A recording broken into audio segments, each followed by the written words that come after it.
Just downstream of Halesbar Powerhouse, a train traverses track between roadway and the Tennessee River. On today's episode of The Cemetery Detective, we will study cemeteries between Haletown, Tennessee and Bridgeport, Alabama.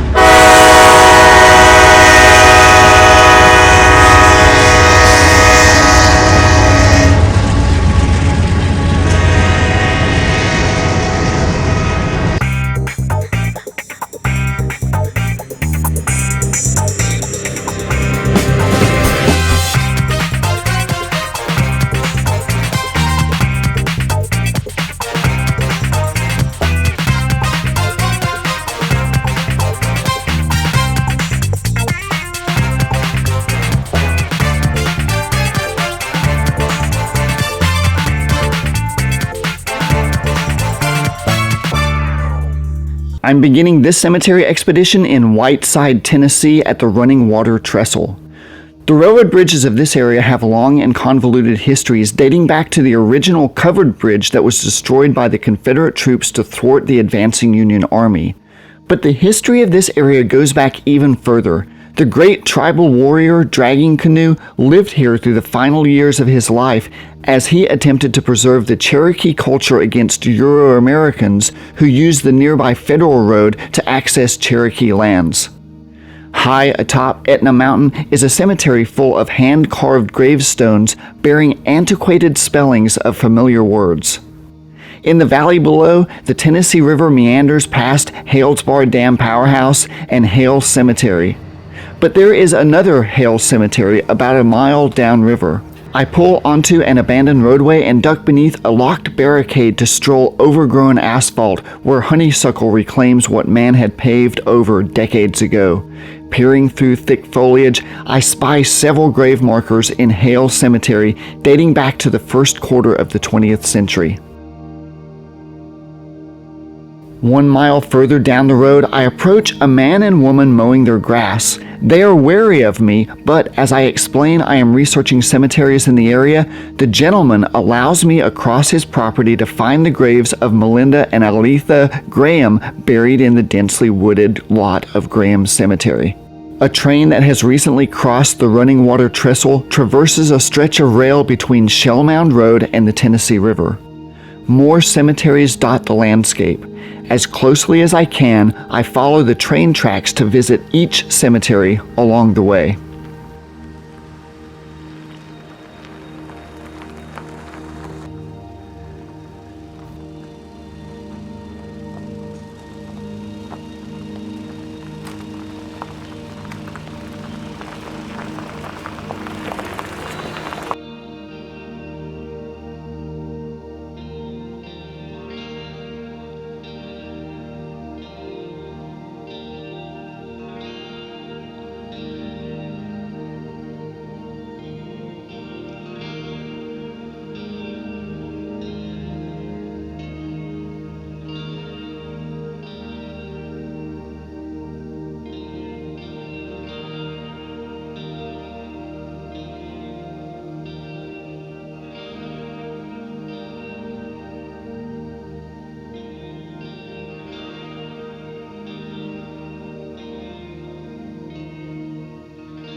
Harris Chapel Cemetery contains Civil War markers of unknown soldiers.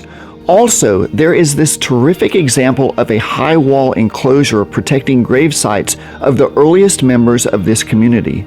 The walls are sandstone enshrouded by what appears to be a carved limestone encasement.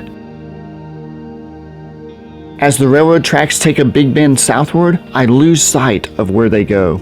Nevertheless, onward I travel to South Pittsburgh, Tennessee, home to the National Cornbread Festival. While in the area, I find one of the purest examples I've ever seen of two clasped hands. A man holds a woman's hand in his. Their genders are traditionally and clearly signified by the cuffs of a finely hewn man's suit complementing delicate lace of a woman's blouse.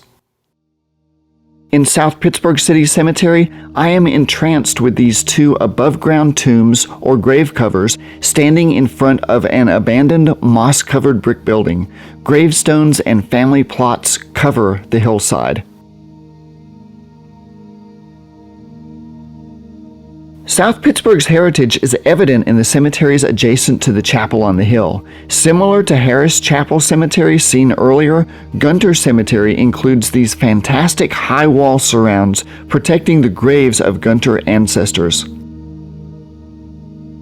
In Bridgeport, I visit cemeteries of the founding fathers of this town.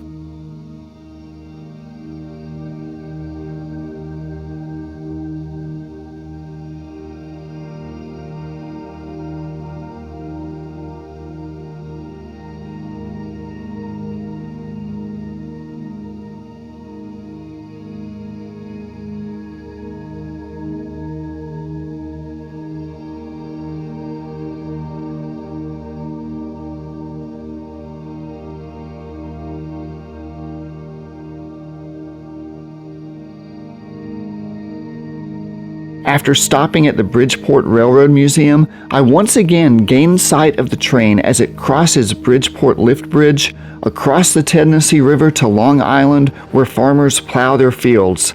The train then rumbles alongside a quarter-mile walking bridge prior to entering Bridgeport proper.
Traveling the countryside, I always relish taking the road less traveled.